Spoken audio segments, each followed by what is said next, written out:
വളരെ സന്തോഷമുള്ളൊരു കാര്യം ആദ്യമേ പറയാം. നമ്മുടെ ചാനലിൽ വന്ന് കുംഭമേളയെക്കുറിച്ച് നമ്മുടെ പ്രേക്ഷകരോട് ഒരു 5 മാസം മുമ്പ് പറഞ്ഞ്, എനിക്കൊന്ന് മലയാളത്തിൽ ആദ്യമായി കുംഭമേളയെക്കുറിച്ച് നമ്മളാണ് സംസാരിച്ചത്. നമ്മുടെ ചാനലാണ്. ആ ചാനലിൽ വന്ന് സംസാരിച്ചത് ജൂന അഖാഡയിലെ സ്വാമി ആനന്ദവനമാണ്. ആനന്ദവനം ഭാരതി സ്വാമി ഇപ്പോൾ ജൂന അഖാഡ, ഇന്ത്യയിലെ ഏറ്റവും പഴക്കം ചെന്ന സന്യാസ സമൂഹമായ ജൂന അഖാഡയുടെ മഹാമണ്ഡലേശ്വറായി ഇന്നലെ പട്ടാഭിഷേകം കഴിഞ്ഞു. അത് വലിയ, നമുക്ക് കേരളത്തിലുള്ളവർക്ക് കാര്യമായി അറിയില്ല. മലയാള പത്രങ്ങളിലൊക്കെ പ്രധാന വാർത്തയാണ്. എന്നാൽ പോലും ഒരു ഭാരതീയ ആധ്യാത്മിക സഞ്ചാരപാതയിലെ ഒരു അതിമഹത്തായ സ്ഥാനമാണ് മഹാമണ്ഡലേശ്വരാവുക എന്നുള്ളത്. എനിക്ക് തോന്നുന്നത് ഈ പദവിയിൽ വരുന്ന ഏറ്റവും പ്രായം കുറഞ്ഞ ആളായിരിക്കണം. രണ്ടാമത്തെ മലയാളിയാണ്. ഏറ്റവും പ്രായം കുറഞ്ഞ മലയാളി, ഏറ്റവും പ്രായം കുറഞ്ഞ മലയാളിയോ അല്ലെങ്കിൽ സന്യാസിയോ ആയിരിക്കണം സാധു ആനന്ദവനം ഭാരതി. സാധു ആനന്ദവനം ഭാരതിയെക്കുറിച്ച് പറയുമ്പോൾ എനിക്കൊരു 25-30 വർഷമായിട്ട് വ്യക്തിപരമായി അറിയാവുന്ന ആളാണ്. അദ്ദേഹം മാതൃഭൂമി ദിനപത്രത്തിൻ്റെ കൊച്ചിയിലെ ലേഖകനായിരുന്നു. അതേസമയത്ത് ഞാനിവിടെ കേരളകൗമുദിയുടെ ബ്യൂറോ ചീഫായിരിക്കുന്ന സമയമാണ്. ഒരു 90s അവസാനം, 2000 ആദ്യം ഞങ്ങൾ ഒരുമിച്ച് ചില യാത്രകളൊക്കെ പോയിട്ടുണ്ട്. ഞാനിപ്പോൾ ഓർക്കുമ്പോൾ അന്ന് അദ്ദേഹത്തിന് പൂർവാശ്രമത്തിലെ പേര് നമ്മൾ പറയുന്നത് ശരിയല്ല എങ്കിൽ പോലും ഞാൻ പറയാണ്, പി സലിൽ എന്ന മാധ്യമ പ്രവർത്തകനായിരുന്നു. അറിയപ്പെടുന്ന ഏറ്റവും സൗമ്യനായി ഇടപെടുന്ന മാധ്യമ പ്രവർത്തകൻ. അദ്ദേഹം അന്ന് തന്നെ ഈ സാങ്കേതിക വിദ്യയുടെ കാര്യത്തിലൊക്കെ അഗ്രഗണ്യനായിരുന്നു. അന്ന് എനിക്കൊരു ഇമെയിൽ ഉണ്ടായിരുന്നില്ല. കാരണം അക്കാലത്ത് ജിമെയിൽ തുടങ്ങിയ സമയത്ത് ഇൻവിറ്റേഷൻ ഉള്ളവർക്ക് മാത്രമേ ജിമെയിൽ എടുക്കാൻ പറ്റുള്ളൂ. അപ്പോൾ ബാംഗ്ലൂരിലെ ഇങ്ങനെ തെരുവിലൂടെ നടന്നുകൊണ്ടിരിക്കുമ്പോൾ ആണ് ഞാൻ അന്ന് സലിൽ എന്ന് പറയുന്ന ഇന്നത്തെ സ്വാമി ആനന്ദവനം ഭാരതിയോട് പറഞ്ഞു, എനിക്കൊരു ഇമെയിൽ വേണം, ജിമെയിൽ വേണം. അതിനെന്താ മാർഗം? എനിക്കുണ്ടല്ലോ എന്ന് പറഞ്ഞ് അടുത്ത കഫേയിൽ കയറി അപ്പം തന്നെ ക്രിയേറ്റ് ചെയ്ത് തന്നതാണ് എൻ്റെ ഇമെയിൽ ID. അപ്പോൾ എനിക്കിനി ജീവിതകാലം മുഴുവൻ ഉപയോഗിക്കേണ്ട ഇമെയിൽ ID ക്രിയേറ്റ് ചെയ്ത് തന്നത് ഈ സ്വാമിയാണ്. അപ്പോൾ ഞങ്ങൾ അത്ര കാലത്തെ ബന്ധമുണ്ട്. അതിനുശേഷം അദ്ദേഹം മാധ്യമ പ്രവർത്തനമൊക്കെ വിട്ട് ആത്മീയ പാതയിലൂടെ സഞ്ചരിച്ചു. പിന്നീട് സന്യാസിയായി സാധു ആനന്ദവനം എന്ന പേര് സ്വീകരിച്ചു. ഇപ്പോൾ ഇന്ത്യയിലെ ആധ്യാത്മിക രംഗത്തെ ഏറ്റവും ഔന്നത്യമുള്ള ഒരു പീഠത്തിൽ മഹാമണ്ഡലേശ്വർ ജൂന അഖാഡയിൽ അദ്ദേഹം അവരോധിതനായിരിക്കുന്നു. ഈ ചക്രവർത്തി അഭിഷേകം ചെയ്യിക്കുന്ന പോലെ പട്ടാഭിഷേകം നടത്തിയിട്ടാണ് ഈ പദവി സ്വീകരിക്കുന്നത്. പക്ഷേ കേരളത്തിൽ നമുക്ക് ഈ അഖാഡ എന്താണ്, ജൂന അഖാഡ എന്താണ് എന്നൊന്നും ആളുകൾക്ക് കാര്യമായ ഗ്രാഹ്യമില്ല. ഇപ്പോൾ നടക്കുന്ന മഹാകുംഭമേളയുടെ നടത്തിപ്പിൽ തന്നെ ജൂന അഖാഡ വലിയ പങ്ക് വഹിക്കുന്നുണ്ട്.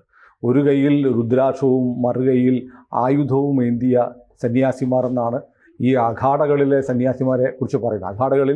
അഖാഡ എന്ന് പറഞ്ഞാൽ നമ്മുടെ ഒരു കളരി പോലെയൊക്കെയാണ്. ആധ്യാത്മികതയുടെ ഒപ്പം തന്നെ ഹിന്ദുമത അല്ലെങ്കിൽ സനാതന മതത്തിൻ്റെ സംരക്ഷണത്തിന് വേണ്ടി വന്നാൽ ആയുധവും എടുക്കാൻ തയ്യാറാവുന്ന സന്യാസിമാരാണ് അഖാഡകളിലൂടെ പുറത്തു വരുന്നത്. അത്തരം അഖാഡകൾ നിരവധിയുണ്ട്. ആ അഖാഡകളിലായിട്ട് 10,000-കണക്കിന് സന്യാസിമാരുണ്ട്. ലോകത്തിൻ്റെ പല ഭാഗത്തായി ഉള്ള സന്യാസി ശ്രേഷ്ഠന്മാരുടെ ഒരു തലവൻ എന്ന് വേണമെങ്കിൽ നമ്മുടെ സാധു ആനന്ദവനം ഭാരതിയെക്കുറിച്ച് പറയാം. പക്ഷേ ഇത് പറയുമ്പോൾ എനിക്ക് സാറിനോട് ചോദിക്കാനുള്ളത്, ഈ അഖാഡ എന്താണ്? ജൂന അഖാഡ എന്ന് പറയുന്ന ഈ അഖാഡയുടെ ചരിത്രം എന്താണ്? അതുകൂടി ഒന്ന് നമ്മുടെ പ്രേക്ഷകർക്ക് പറഞ്ഞു കൊടുക്കാം. 2 കാര്യങ്ങൾ കൂട്ടിച്ചേർക്കാം. ഈ SFIയുടെ ഒരു പ്രവർത്തകനായിരുന്നു, സഭയുടെ ഉശിരൻ പ്രവർത്തകനായിരുന്നു. അതെ, സംസ്ഥാന ജില്ലാ ഭാരവാഹിത്വം ഉണ്ടായിരുന്നു. ഒരുപാട് പോലീസിന്റെ അതിക്രമം ഏറ്റുവാങ്ങിയിട്ടുണ്ട്. അത്തരം ചരിത്രമൊക്കെ ഉണ്ട്. അത് വിട്, അവസാനം തെറ്റുതിരുത്തി. അതെ, അദ്ദേഹത്തിന് അതും എടുത്തു. ആത്മീയപാതയിൽ പോയി നന്നായി. അദ്ദേഹം മറ്റേ പ്രസ് അക്കാഡമിയിൽ പഠിക്കുമ്പോൾ 1ാം റാങ്ക് ഉണ്ടായിരുന്നു അദ്ദേഹത്തിന്. ആ 2 കാര്യങ്ങളും കൂടി പറയാം. ഈ രാജ്യത്ത് 13 അഖാഡകളിൽ ഏറ്റവും വലുതും ഏറ്റവും ബൃഹത്തും പഴയതും പുരാതനവുമായിട്ടുള്ള അഖാഡയാണ് ഈ ജൂന അഖാഡ എന്ന് പറയുന്നത്. ഈ കാശികാനന്ദഗിരി മഹാരാജന് ശേഷം കാശികാനന്ദഗിരിയാണ് ആദ്യത്തെ ഈ മലയാളിയായ മഹാമണ്ഡലേശ്വർ. അതിനുശേഷം ആ സ്ഥാനത്തെത്തുന്ന ആളാണ് ഈ സാധു ആനന്ദവനം. അഭിഷേക ചടങ്ങുകളൊക്കെ ഇന്നലെ കഴിഞ്ഞു. 12 കൊല്ലമായിട്ട് ഇദ്ദേഹം ജൂന അഖാഡയുടെ ഭാഗമാണ്. ജൂന അഖാഡയുടെ ഭാഗമാണ്. നമ്മുടെ കേരളത്തിൽ അത്ര കാര്യമായ ആരുമില്ലാത്ത നാഗ സന്യാസിയാണ്. ഈ നാഗസന്യാസിമാരൊക്കെ കൂടിയാണ്, അവർക്ക് വലിയ ചരിത്രമൊക്കെ ഉണ്ട്. പണ്ട് ബംഗാളിലെ പല ഭാഗങ്ങളിൽ ഈ മങ്ക് റെബല്യൺ എന്ന് പറഞ്ഞിട്ട് ബ്രിട്ടീഷുകാർക്കെതിരെ സന്യാസിമാരുടെ കലാപമൊക്കെ നടന്നത്. അത് വലിയ പിന്നീട് നമ്മൾ പറയുന്ന പല കലാപങ്ങൾക്കും മുമ്പാണത്. 1857 കലാപത്തിനുമൊക്കെ മുമ്പാണ് ഈ മങ്സ് റെബല്യൺ എന്ന് പറയുന്നത്. തൃശ്ശൂർ സ്വദേശിയാണ് അദ്ദേഹം. ഇനി ഈ മഠങ്ങളും ശങ്കരാചാര്യന്മാർ ഇതൊക്കെ പറയുമ്പോൾ സന്യാസി സമ്പ്രദായങ്ങളെ ദശനാമി, 10 പേര്, ദശനാമി എന്ന പേരിൽ 10ആയി നമ്മുടെ നാട്ടിൽ നിന്ന് പോയ ആദിശങ്കരാചാര്യർ തിരിച്ചിരുന്നു. പിന്നെ 4 ദിക്കുകളിൽ 4 മഠങ്ങൾ. കർണാടകയിൽ ശൃംഗേരി, അപ്പോൾ അത് തെക്ക്. ഒറീസയിൽ പുരി ഗോവർദ്ധന പീഠം കിഴക്ക്. ഗുജറാത്തിൽ ദ്വാരക പടിഞ്ഞാറ്. ഉത്തരാഖണ്ഡിൽ ജ്യോതിർമഠം വടക്ക്. ഇങ്ങനെ അതിൻ്റെ തലവന്മാരെ ശങ്കരാചാര്യർ എന്നാണ് പറയുക. അപ്പോൾ അതിൽ ആ ശങ്കരാചാര്യന്മാരിൽ നിന്ന് നമ്മുടെ ശങ്കരാചാര്യരെ തിരിച്ചറിയാൻ അദ്ദേഹത്തിന് ആദിശങ്കരാചാര്യർ എന്നും പറയുന്നുണ്ട്. ഈ സന്യാസിമാർക്ക് കൊടുക്കുന്ന പേരാണ് ഈ ദശനാമി എന്ന് പറയുന്നത്. ഭാരതി, സരസ്വതി, സാഗര, തീർത്ഥ, പുരി, ആശ്രമം, ഗിരി, പർവ്വതം, ആരണ്യ, വന. ഇതാണ് ഈ ദശനാമി ക്രമം എന്ന് പറയും. പേരിനൊപ്പം അവർ ആ പേര് ചേർക്കും. ഇദ്ദേഹത്തിന്റെ പേരിന്റെ കൂടെ ഭാരതി എന്നാണ്. നമ്മൾ ചിദാനന്ദപുരി സ്വാമികൾ പുരി എന്ന് ചേർക്കുന്നു. മഹാമണ്ഡലേശ്വർ എന്താണെന്ന് വെച്ചാൽ ഈ സാധു എന്നാണ് സന്യാസിമാരെ പൊതുവെ വിളിക്കുന്നത്. സാധു ആനന്ദവനം എന്നായിരുന്നു അദ്ദേഹം ഇതുവരെ അറിയപ്പെട്ടിരുന്നത്. അതെ, സാധു എന്ന് വിളിക്കുന്ന സന്യാസിമാരെയൊക്കെ പാരമ്പര്യങ്ങൾ, ആചാര്യങ്ങൾ അതിൻ്റെ കീഴിലൊക്കെ ഒന്നിപ്പിക്കുന്ന സംവിധാനമാണ് ഈ അഖാഡകൾ. ആ അഖാഡകൾ സന്യാസ സ്ഥാപനങ്ങൾ എന്ന് വിളിക്കാം അഖാഡകളെ. അതിനെ ധാർമ്മികമായി നയിക്കുന്ന ചുമതലയാണ് ഈ മഹാമണ്ഡലേശ്വർ. അതായത് അഖാഡകളിൽ എത്ര പേരുണ്ടോ അവരുടെ എല്ലാവരുടെയും തലവനാണ് ഈ മഹാമണ്ഡലേശ്വർ എന്ന് പറയുന്നത്. അത് അത്യാവശ്യം ജ്ഞാനിയൊക്കെ ആയ ഒരാളെയാണ് തിരഞ്ഞെടുക്കുക.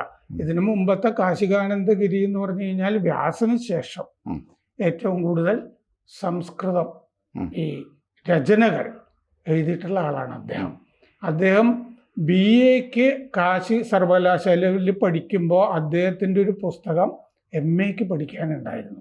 അദ്ദേഹത്തിനെ പറ്റി നമുക്ക് പിന്നെ സംസാരിക്കാം.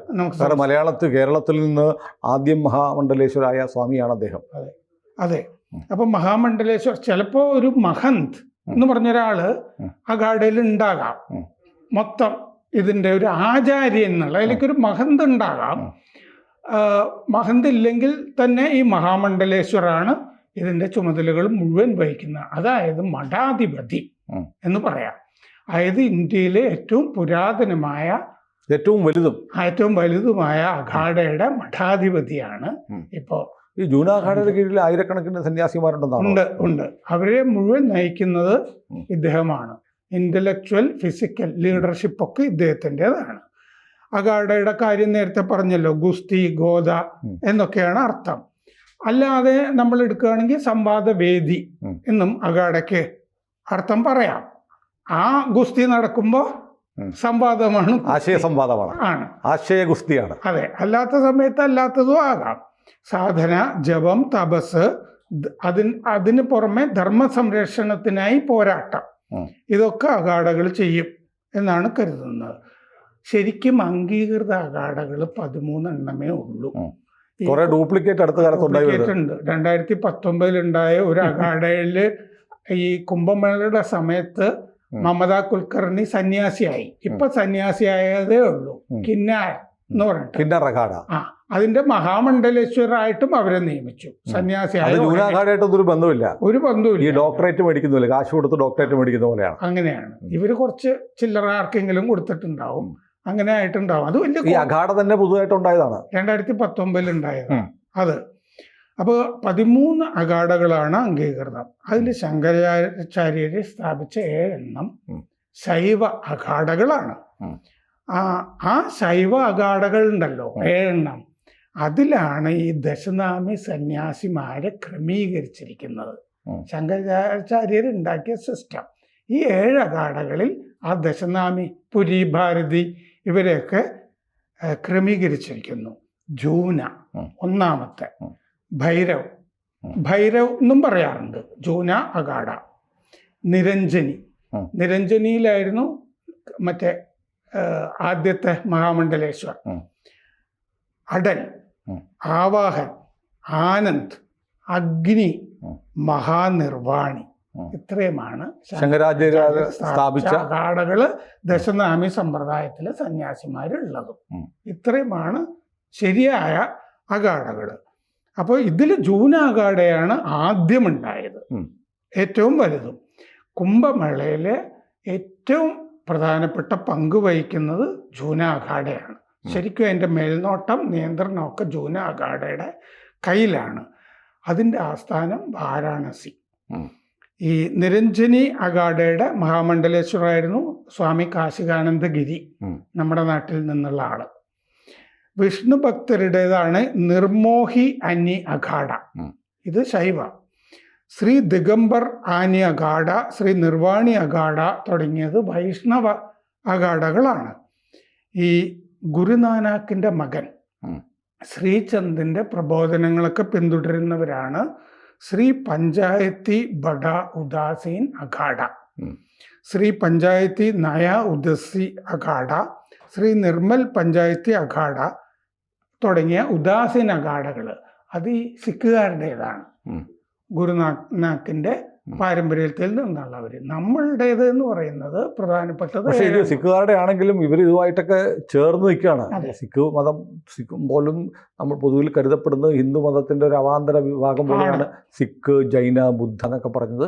ഹിന്ദു മതത്തിന്റെ ഒരു ബ്രാഞ്ച്. ഗുരുനാനാക്ക് ശരിക്കും വൈഷ്ണവ സന്യാസിയാണ്. അദ്ദേഹം വൈഷ്ണവ സന്യാസി ആയിരുന്നപ്പോഴാണ് കേരളത്തിലൊക്കെ വന്നിട്ടുള്ളത്, പത്മനാഭസ്വാമി ക്ഷേത്രത്തിലൊക്കെ പോയിട്ടുള്ളത്. ഏതായാലും വലിയ സന്തോഷമുണ്ട് നമുക്ക്. നമ്മുടെ ഏറ്റവും അടുത്ത ഒരാൾ ഭാരതത്തിലെ സന്യാസി പരമ്പരകളുടെ തലപ്പത്തേക്ക് വരുന്നു, അവരെ നയിക്കുന്നു. ഒരുപാട് വർഷം ഇനി അദ്ദേഹത്തിന് മുന്നിലുണ്ട്. ഇപ്പോൾ നമ്മൾ പറഞ്ഞതിൽ നിന്ന് തന്നെ ഈ മൊത്തം അഖാഡകളിൽ തന്നെ അദ്ദേഹത്തിനുള്ള പ്രാധാന്യം വളരെ വലുതാണ്. രണ്ടാമത് ഈ ദശനാമി സമ്പ്രദായത്തിൽ ധാരാളം ആചാര്യന്മാരുണ്ടല്ലോ, ഇദ്ദേഹത്തിനേക്കാൾ പ്രായത്തിൽ കേരളത്തിൽ തന്നെ ഉണ്ട് ദശനാമി സമ്പ്രദായത്തിലുള്ള. അവരുടെയൊക്കെ ഒരു മഹാമണ്ഡലേശ്വറാണ്. അതെ, നമ്മുടെ. ഏതായാലും നമുക്ക് വലിയ ABC-ക്കും വലിയ സന്തോഷമുണ്ട്. എനിക്ക് വ്യക്തിപരമായി അനൽപമായ സന്തോഷമുണ്ട്. നമുക്ക് വളരെ വേണ്ടപ്പെട്ട ഒരാൾ, നമ്മൾ കഴിഞ്ഞ ദിവസം വരെ തോളെ കൈയിട്ടിടുന്ന ആളാണ്.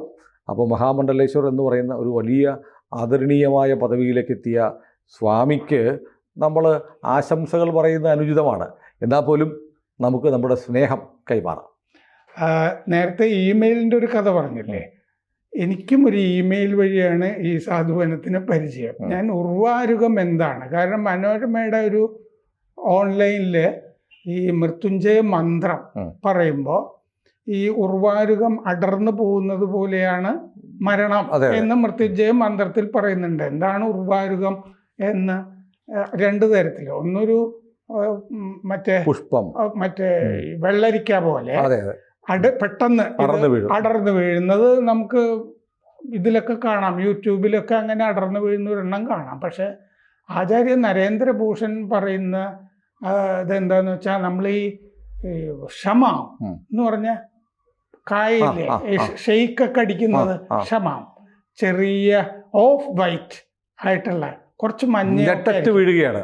അതെ, ഷമാമാണെന്നാണ് എന്തോ ഒരു മത്തൻ എന്ന് പറയുക. നരേന്ദ്രഭൂഷന്റെ പുസ്തകത്തിൽ അങ്ങനെയാണ് പറഞ്ഞിരിക്കുന്നത്. ആ ഒരു ചെറിയ പുസ്തകമുണ്ട്, മഹാമൃത്യുഞ്ജയ മന്ത്രത്തിന്റെ വ്യാഖ്യാനമുള്ള. അദ്ദേഹം ഈ മത്തൻ എന്നാണ് പറഞ്ഞിരിക്കുന്നത്. ചെറിയ ഹിസാറിലൊക്കെ പഠിച്ചാണല്ലോ. ഇത് ഫലം തന്നെയാണ്. ഫലമാണ്. മറ്റേ വെള്ളരിയല്ല, പച്ചനിറമുള്ള വെള്ളരിയല്ല, ഷമാമാണ് എന്ന് അദ്ദേഹം പറഞ്ഞിട്ടുണ്ട്. അദ്ദേഹം ഹിസാറിലൊക്കെ പഠിച്ചതുകൊണ്ട് അദ്ദേഹം പറയുന്നതായിരിക്കും ശരി എന്ന് ഞാൻ ധരിച്ചു. പക്ഷെ ഈ ഉർവാരുക എന്താണെന്ന് പറഞ്ഞിട്ട് ഞാനിത് എഴുതി കഴിഞ്ഞപ്പോൾ എനിക്ക് സലിൽ നിന്നുള്ള ഇമെയിലിൽ നിന്ന് എനിക്കൊരു വിശദീകരണം വന്നിരുന്നു. അതിൽ സ്വാമി ആനന്ദവനം എന്നും ഉണ്ടായിരുന്നു. അപ്പോൾ ഞാൻ ചോദിച്ചു, ഇത് രണ്ടും ഒരാളാണോ എന്ന് ചോദിച്ചു. ഞാൻ മറുപടി അയച്ചിരുന്നു. സാധു ആനന്ദവനത്തിൻ്റെ കാര്യങ്ങളൊക്കെ ഏറ്റെടുത്തൊരു പത്രപ്രവർത്തകനായിരിക്കുമോ സലിൽ എന്ന് ഞാൻ വിചാരിച്ച് ചോദിച്ചതാണ്.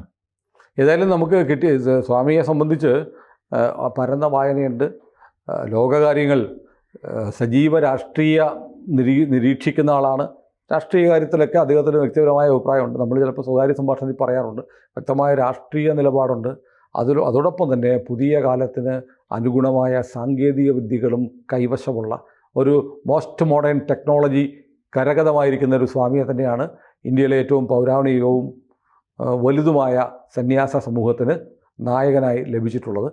വലിയ സന്തോഷകരമാണ്. സ്വാമി ഇനി സലിലിനെ അറിയുന്നവർ, സാധു ആനന്ദവനത്തെ അറിയുന്നവർ ഇനി കാണുമ്പോൾ അദ്ദേഹം മഹാമണ്ഡലേശ്വർ കൂടിയാണ് എന്നത് ഓർമ്മിക്കാൻ ശ്രമിക്കണം. അതെ, കുംഭാഭിഷേകത്തോടു കൂടിയാണ് ഇനിയൊക്കെ സ്വീകരിക്കേണ്ടത്. അതെ അതെ അതെ. കൂടുതൽ വാർത്തകളും വിശേഷങ്ങളും നിങ്ങളിലേക്ക് എത്താൻ ABC മലയാളം സബ്സ്ക്രൈബ് ചെയ്യുക, ബെൽബട്ടനും അമർത്തുക.